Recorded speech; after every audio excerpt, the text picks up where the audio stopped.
पुणे महानगरपालिका अधिकारी आणि कर्मचारी आज काम बंद आंदोलन करणारे मनसे कार्यकर्त्यांनी अरेरावी केल्याचा आरोप पुणे महानगरपालिका आयुक्तांनी केलाय। त्यामुळे आता मनसेचा निषेध करण्यासाठी अधिकारी आणि कर्मचाऱ्यांनी आंदोलन सुरू केलंय। कर्मचाऱ्यांच्या आंदोलनाचा दैनंदिन कामकाजावरती परिणाम होण्याचीही शक्यता आहे।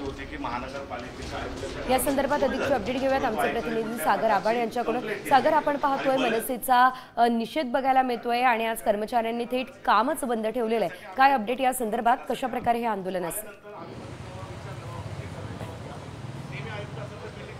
नक्की आपण जर पाहिलं तर मनसेचे पदाधिकारी आणि त्याचबरोबर आयुक्त, अतिरिक्त आयुक्त यांच्यामध्ये काल वाद झालेला होता आणि या वादाचे पडसाद जे आहेत ते आज पुणे महानगरपालिकेमध्ये आपल्याला पाहायला मिळतंय।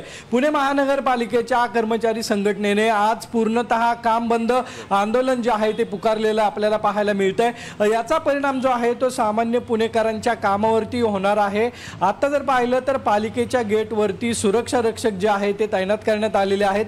मनसेचे पदाधिकारी जे आहेत किशोर शिंदे आणि इतर लोक जे आहेत त्यांच्यावरती सरकारी कामात अडथळा आणल्याप्रकरणी गुन्हा जो आहे तो दाखल करण्यात आलेला आपल्याला पाहायला मिळतोय। अतिरिक्त आयुक्त आहेत पृथ्वीराज बीपी यांना म्हटलं होतं की तुम्हाला महाराष्ट्रामध्ये राहू देणार नाही। त्याचबरोबर अरेरावीची भाषा जी आहे ती मनसे पदाधिकाऱ्यांकडून अतिरिक्त आयुक्त असतील किंवा आयुक्त असतील यांच्यावरती झालेली होती। काल संध्याकाळी 2 ते 2.5 तास संपूर्ण राडा जो आहे तो महानगरपालिकेमध्ये सुरू होता आणि या सर्व प्रकरणानंतर महानगरपालिकेचे कर्मचारी आहेत त्यांनी शिवाजीनगर पोलीस स्टेशनमध्ये फिर्याद दिलेली होती आणि त्यानुसार 6 लोक आणि इतर लोकांवरती महानगरपालिकेच्या सरकारी कामात अडथळा आणल्याप्रकरणी गुन्हा जो आहे तो दाखल करण्यात आलेला आहे आणि काही वेळामध्ये या कर्मचाऱ्यांचं आंदोलन जे आहे सागर पुढे देखील अपडेट घेऊ। तुर्तास धन्यवाद।